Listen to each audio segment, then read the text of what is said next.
Welcome to this episode of SDI Encounters, a podcast from SDI, the home of spiritual companionship. I'm Matt Whitney. Thank you for listening.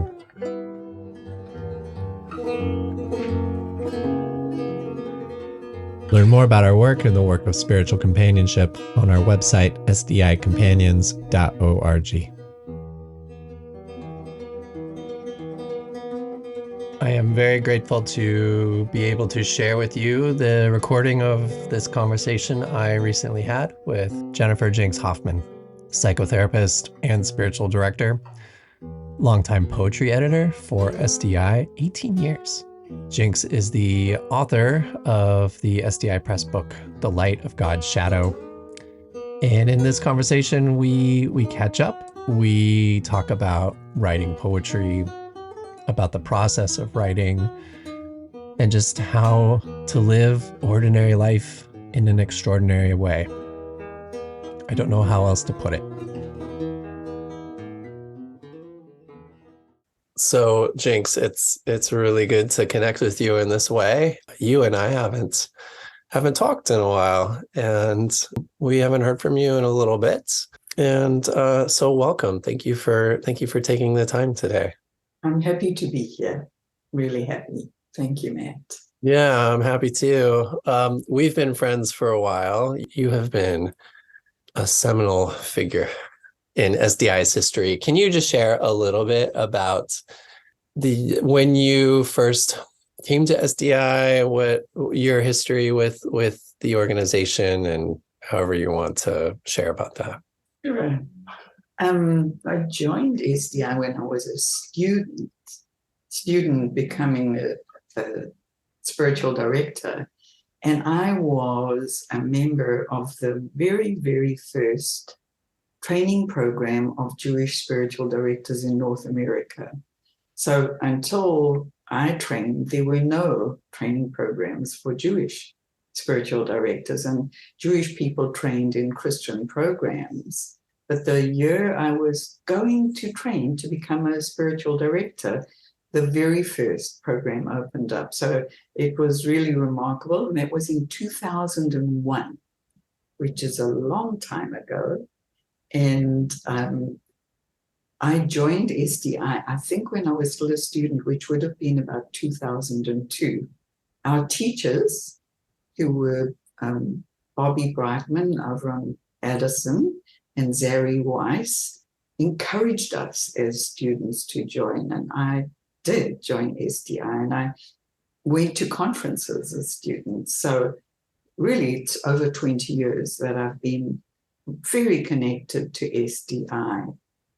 And then in about 2005, I think, Liz Elman, who was the executive director, and Nick Wagner, who was the editor, were walking one day, and I'd had a poem published in Presence, and Liz stopped me and she said, "Nick needs help with poetry. Will you help Nick with poetry?" And I said, "Okay." And I started then, and I've been the poetry editor ever since. So that's another very, very long association. And of course, I learned a lot and am learning a lot about poetry, being the poetry editor, because I'm not an intellectual poet. And then in 2008, I was invited onto the board. I was the Jewish representative on the board, and that was for 6 years. And I loved the 6 years on the board. So I've been very actively involved with SDI since 2002. So I'm an old dame, an old dame. I love it. Well, time is relative, and I'm in my 6th year, which feels like a long time for me, but it's really just a blip on the radar. And I was doing the math in my head. You have been poetry editor for 18 years then. Yeah. That's pretty amazing. Yeah, it is amazing. And I want to ask you about that because you choose poems for listen and presence. which you mentioned, I find it interesting. You don't call yourself an intellectual poet. And I'm not just saying this, like I do love your poetry. And I was contemplating why this morning before we talked here. And it's the clarity of your voice and the clarity in which you write of your own life and experiences. I am transported, like I become you. And it's a very strange thing to say. Hmm. But I can Hmm. picture myself as you walking Uh, into the store and noticing things and having, experiencing emotions and thoughts. And the experience is so real and so vivid. And I don't want to say like, oh, I relate to your poetry because that's not right. That's too trite. There's a real sense of aliveness. And I just offer that to you just as how I resonate with your work. But also there's a question in there. And the question just is, how do you select poetry for presence or for a listen? What do you look for? What do you listen for? I want to first answer your question about my own poetry, because when you were talking, it's lovely to hear you or anybody reflecting on my writing back to me. That, I mean, isn't that maybe in some ways what we all want, which is somebody to pay close attention to that which comes from within us, our deepest places? It's almost as primitive as the gleam in the mother's eyes that we all wanted and hopefully received as infants. That when we were born and our mothers looked at us and their eyes gleamed, we were born into a self. And that is what we all long for, I think. And some of us are lucky enough to receive. So, as artists, Matt, you're an artist. And when somebody looks at your art, like really looks at it and pays attention and says, like with my book cover, because you did the art for my book cover, you painted a painting and the painting became the cover, and you went into creating the cover of the book in relationship to what you were reading. And then you sent it to me, and I fainted. It was so beautiful. Of course, I'm being dramatic, but your art is beautiful. But I didn't just, I hope, say, I love it, it's beautiful. I hope I held a bit of a mirror to what I was seeing, as you just did to my poetry. You held a bit of a mirror. You said, your poetry is real, and I can really relate to it. You didn't use the word accessible, but I think that's what you were saying. And to have you or anybody pay attention to our work is a very, very holy thing, I think. My poetry and my prose come from my God place. And what is my God place? My God place is my everything place, because I truly, truly believe that everything is God or the divine or the sacred. And that as I walk through my days, I am studying God. And so when poems arise from the place of studying the divine or the sacred, that's a gift to me as well. And I believe the invitation from God to me and to all of us is just to be as damn real as we can be, to be as unpretentious or glamorized or prettified, but just to be who we are. I also believe that life is, God is teaching us all the time to be more who we are, to be who we are more all the time, especially, as I say in my book 1,000 times, through the messes we make. I wanted to talk about the cover for a moment because you and I worked on that together, and I wanted to honor what you had offered as well. As you know, as an artist, it's very challenging to offer one's image making in service to someone else. And I remember you had written something about the kind of cover you wanted. And I remember reading, I want lots of light and I want lots of dark, and I see red.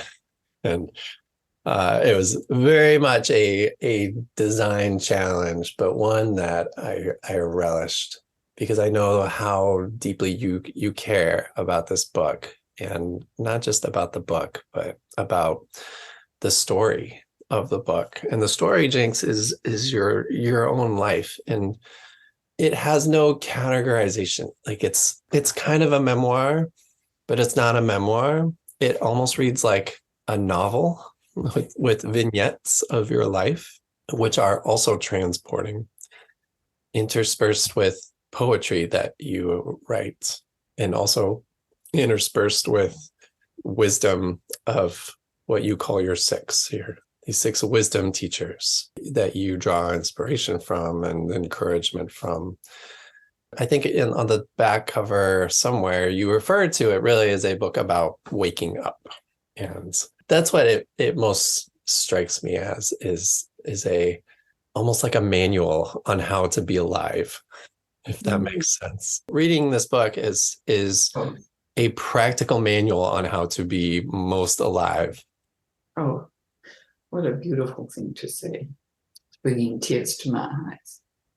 You know, here's a little history. Since I was a little girl, I had a dream of having a book published. And I wrote poems since I was a child. And I did have a book of poetry published by Stock in 2016. And that was enough. It was beautiful. As we say in Hebrew, that was dayenu, enough. And in 2017, I was reading these six wisdom teachers. I feel like God, whatever God is, and I always say whatever God is, because I don't know what God is. God led me to this group of people, and I found that there was a group, and I was reading them, and poems were coming in response to them. And I felt like I was getting the message, put a collection together of poems about these wisdom teachers. And I said, no, thank you. But the voice was insistent. And I thought, well, okay, I'll start. And I began to put together a collection of poems for a second book of poetry. And then the world and my life fell apart. And this is really what caused the prose to be written, because I started trying to manage my life and all the challenges I was having by writing. I call it to and from God, the writing. I don't know if this is the way you feel your art to be met, to and from the divine. You're saying hello or thank you to the divine, and also the divine is simply speaking through you. Do you relate to that? Yeah. Yes, you do. Oh yeah. So the prose arrived, it started arriving, and I had to find somebody help me because I thought I'm not a good prose writer. And I knew this very wonderful woman. Her name is Emily Witchland. And I called her and said, will you be my prose person? And she said, yes. She had been the editor for Jewish Lights Publishing and Spiritual Lights Publishing. And she used to bring books to the SDI conferences, which is how we met. Amazing, hey? The hand of God in all of this, right, Matt? Yeah. All these extraordinary synchronicities. So, what happened first, as I say in my book, was I was overtaken by a terrible feeling of dread, like dark, dark dark dread, like something awful had walked into my brain, and I didn't know what it was. I didn't know what to do about it. And I'm a very sophisticated psychological person. I'm a psychotherapist. I've worked on myself with help for like 40 years, and I could not budge this dread. And it lasted for 4 months. Nothing I did budged it. And then it disappeared, just like that. And 2 weeks later, I was diagnosed with colon cancer. Many people said the dread was alerting me to the colon cancer, and maybe it was. I don't know. I don't know very much at all anyway. And then COVID arrived in the world. So I had to have chemotherapy, radiation, and then 4 months later, surgery. And when I went in to the hospital for surgery was the start of when people weren't allowed into hospitals. So I dragged my little case on my own into the hospital. Alan couldn't even take me into the hospital. He dropped me outside, and I kissed him goodbye, and I went into a hospital for surgery. It was a shocking thing. The cancer was removed. Nurses wore masks. I wore a mask the whole time. And then the very worst thing that happened was the death of our oldest son, Ellie. So these three very shocking things happened. And I was writing this book. I didn't know it was going to be a book, but it turned out to be a book to help me manage this time. You asked about being awake. When I was training to become a psychotherapist, one of my teachers, who was magnificent, said, Jinks, if we're awake 10% of the time, it's a lot. I was shocked by that. And I believe it's true. Even those of us who are in the business Yeah. are awake. I was going to say, maybe on a good day, 10%. Yeah. But Carl Jung said life goes better with consciousness. So all the ways we can wake ourselves up with help from others makes us kinder people, Matt, to others and to ourselves. So being awake is a good thing. And I have 5 ways, but I'm interested in your ways of being awake. My ways of being awake. I will share those. Before I do, we become kinder. I'm curious about the benefits. I've been thinking about this a lot. It's the awakening that we all need, the awareness of our consciousness and the power and the magic that comes with that. And in your writing, as you said there's the dread, and there's the cancer, and there's loss and pain and suffering, and all of that comes with that awakening. Like, we can't hide from it. And so why do we need to awaken, do you think? My dreams are incredible. I'm very blessed with my dreams, and I have dreams all the time. I believe God is talking to me through my dreams. And one of the dreams was, I often get a sentence, and that's the dream. This was a phrase, why bother? And I knew immediately that why bother was why bother waking up. So you've got your ways, I've got my ways. I've got 5 waking up tools, but why bother waking up? Because if we're awake, we can see the ways we're unkind, Matt. If we're awake, we're conscious. If we're conscious, we can see the ways we're unkind to ourselves and to others, to the planet Earth. Honestly, I think kindness is the goal. I don't think there's any more important goal than kindness. Kindness to the X degree is love, right? Same continuum. Kindness and love are related. So kindness, when we're awake to the ways in which we're a little tired and we crabby with our kid or our partner, and if we catch ourselves, we're enough awake to catch ourselves, we then have a choice to be kind, and to ourselves too. I'm being miserable to my kid because I'm overloaded. I'm doing too much. What do I need to do about that, Holy Blessed One? Does that answer your question, Matt? It does. It does. It's a beautiful response to learn to be kind to ourselves and to others. And yeah, to answer your question, how do I do that? Well, I want to affirm the arts, the relationship with the arts too, that there is very much a dialogue going on between me and material, be that paint or photo or drawing. And the dialogue, as soon as I begin, like the object becomes its own being. And I think that, when I talk about art making, I talk about it as a listening practice. Like, what does this object need to be? Like, what is being birthed here? What is being created? There's something in me that is helping bring that into being, but I bristle a little bit at authorship, like that's coming from, something in me that is like really brilliant and smart, and here it is. And so if there is a question that comes in the making of that is part of the dialogue, it is help me with this. Help me something, help me God, help me the thing that is being made. Like, what do you need to be? Help me understand that. Because I try to be open-ended with the process. I don't want to begin with, I want to make a painting of a mountain. So let's go make a painting of a mountain. I will do that. But when I'm really like engaged with the hard part of the practice, it's not knowing what it's going to be.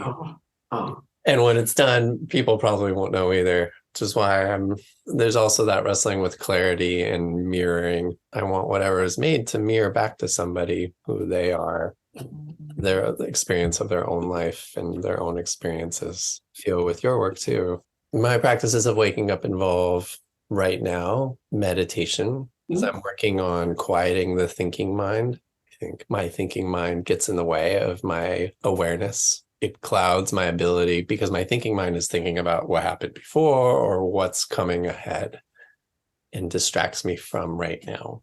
And I want to soak up the right now as much as I can, like soaking up olive oil with a piece of bread, just like get every last ounce of it. Because I love life, Jinks. I love it. I cherish it. And I just want every little drop of olive oil to get absorbed in the bread. I want to experience and appreciate and be in wonder of it as much as possible. But what gets in the way is this mind that's like, oh, you gotta finish that assignment. You gotta, post that thing. You gotta like make this thing. You gotta go make dinner. You gotta go walk the dog. All this stuff.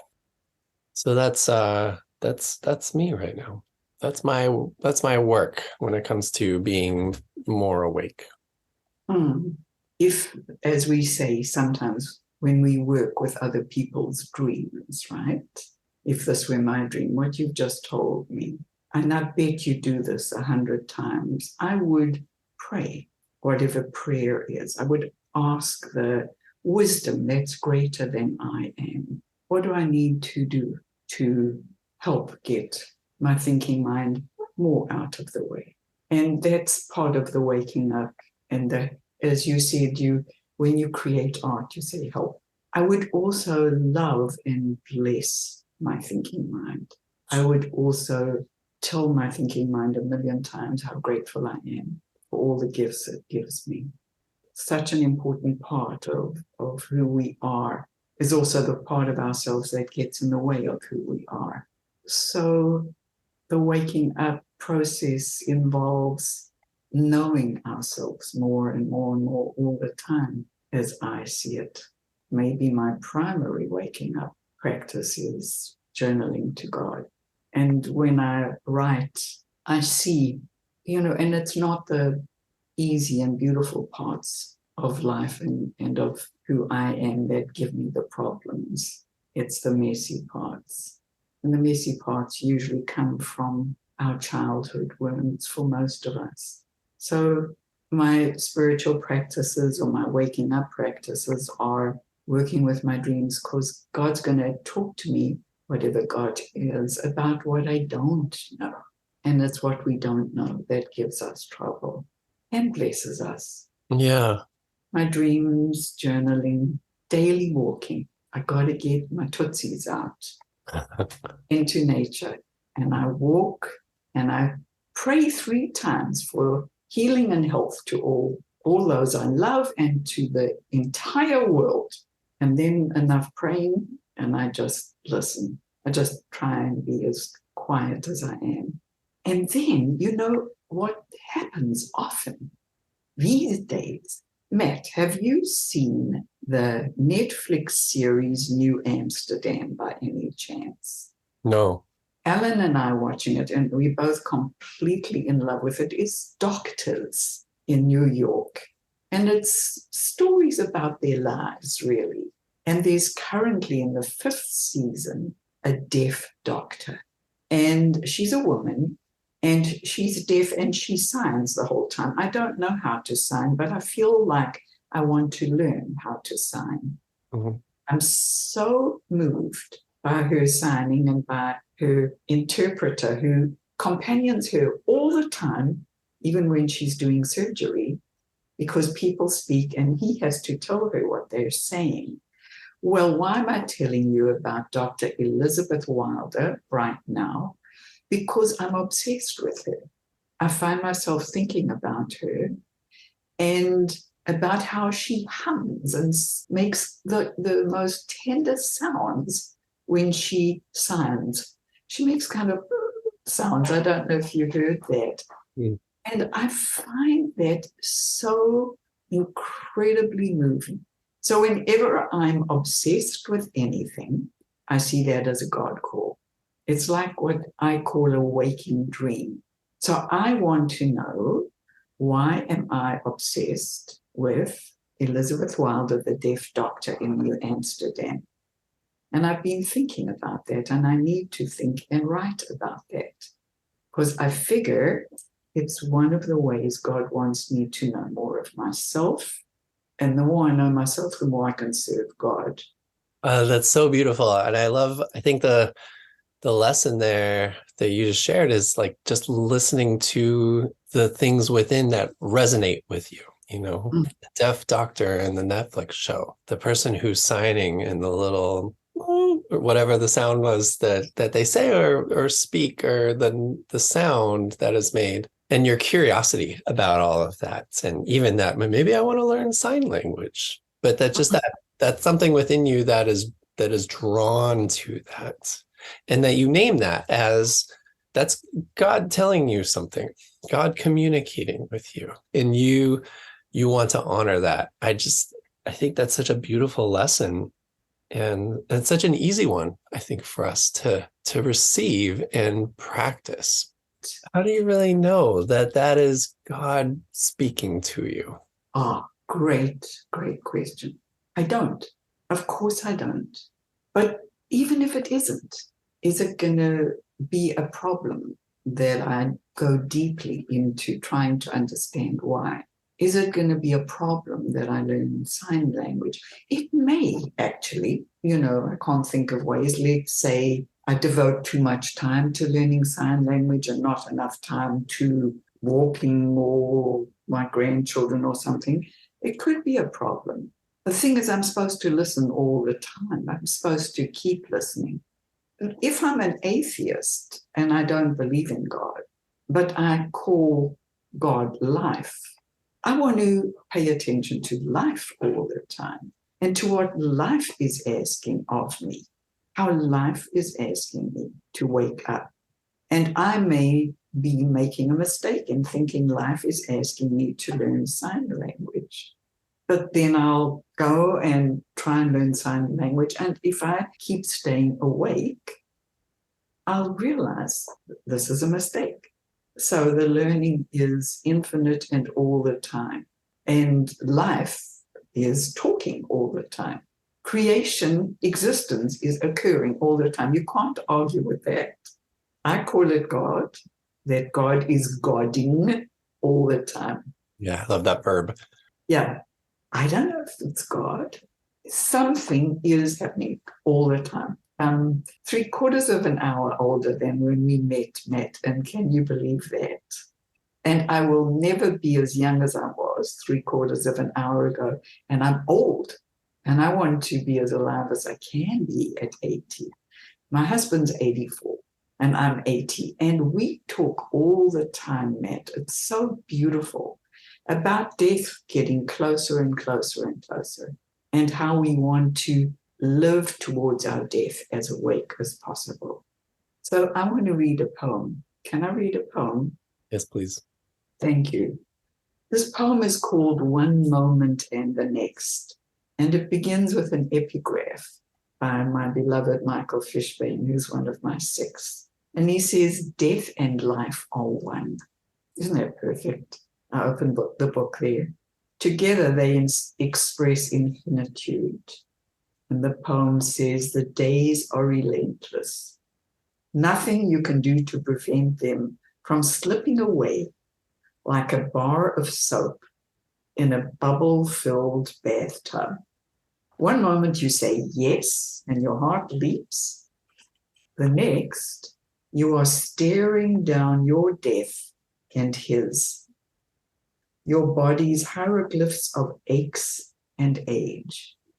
You stood that time under the chuppah, knew you were meant to feel awe, but all you could do after exchanging stifled laughter and wedding rings was shimmer as you watched the rabbi's beaker filled to the brim with blood-red wine tilt dangerously toward your white bridal gown.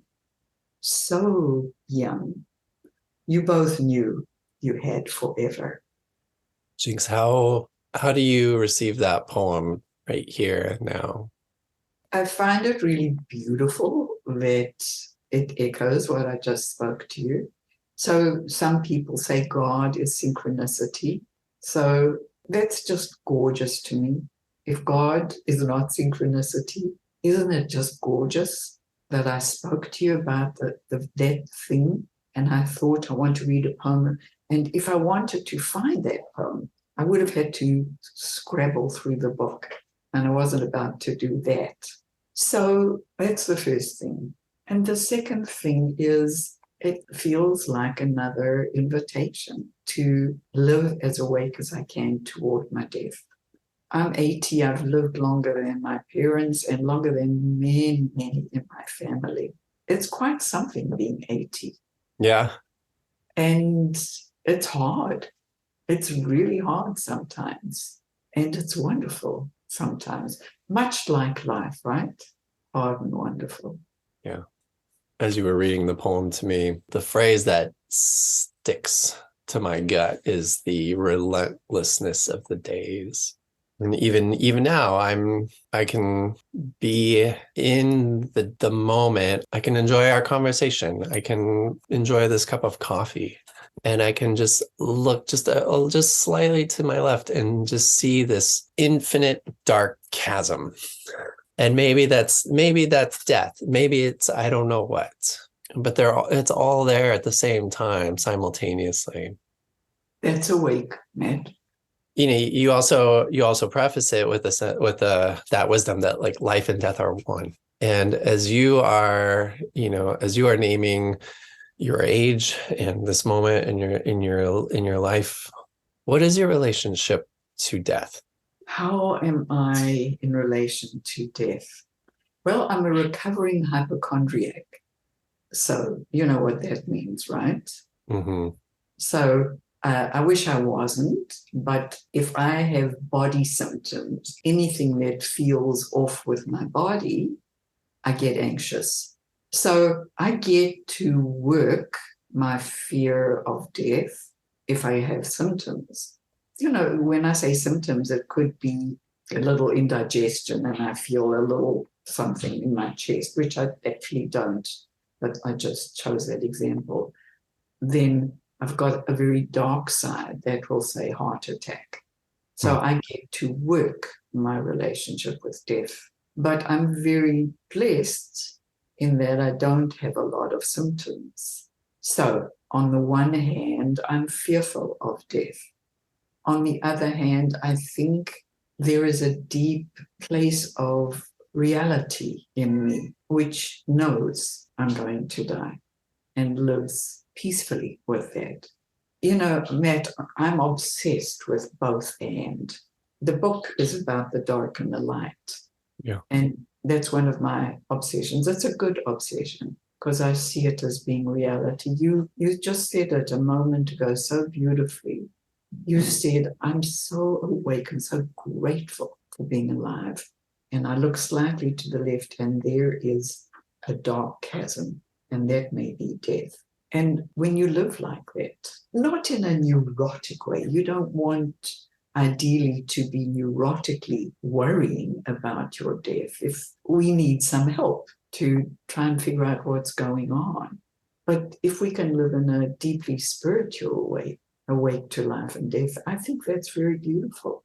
And I do manage that some of the time. Well, some of the time is probably better than most. Yeah. I want to also name the ways you talk about God and the ways you talk to God, because you also say you have this relationship. You speak to God, you pray, you are a prayerful person, but you also see God in everything. And I think in your book, I'm recalling that you may have explored this notion that as we work on waking up, that we are collectively awakening godness in the world. Is that accurate? Completely. That's a Jewish mystical belief. Okay. That our waking up helps God wake up. That might be the most profound thing in your book. I mean, from my reading of it, from when we published it, that is very real to me. I'm reading the Julian of Norwich showings by Mirabai Starr, her recent translation. And in that, Julian of Norwich speaks to God in each of us. And then in God is everything.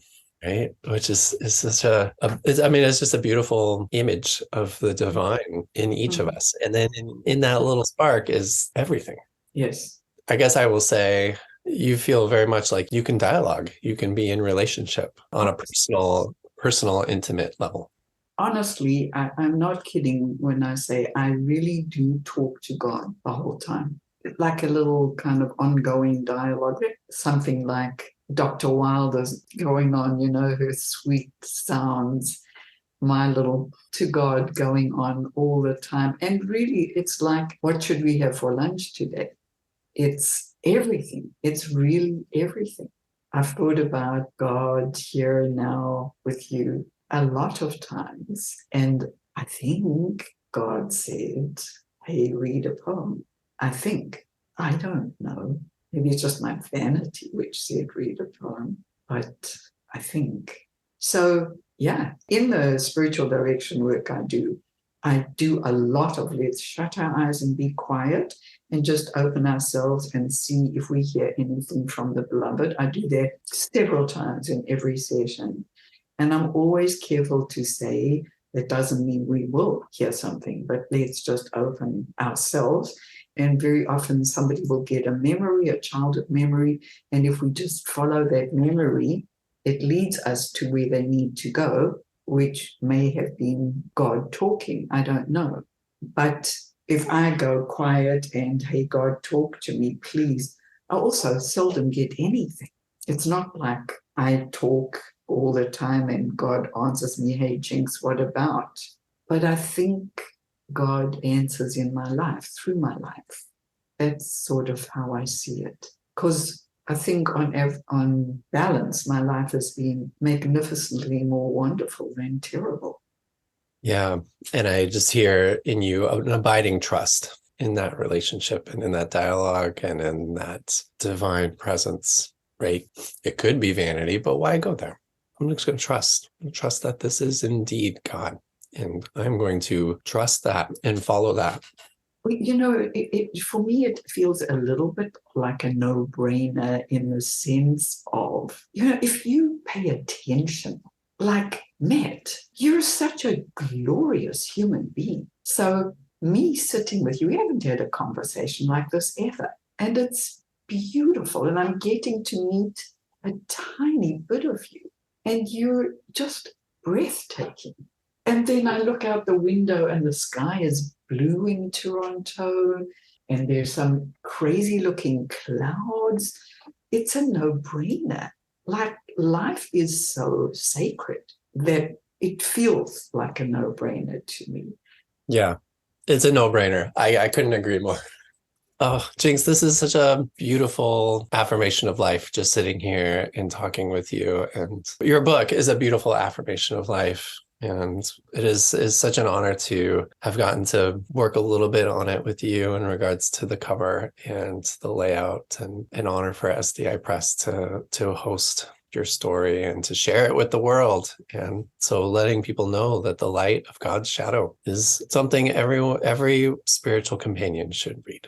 And anyone curious about the need to wake up and to learn to trust and to understand life as a no-brainer and all that it has to offer, the pain and the joy, read this book. Read this book. I recommend it more.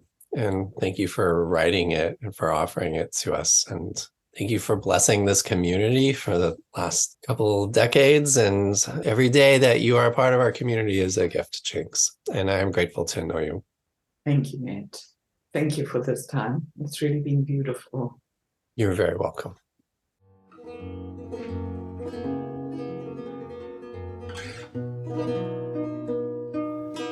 If you're enjoying this podcast and you want to help us share and spread the word about the life-giving practice of spiritual companionship, you can help us out by subscribing to this podcast through your favorite app.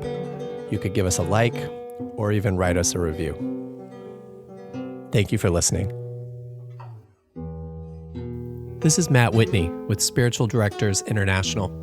Thanks again for listening. Your time and your presence here are deeply appreciated.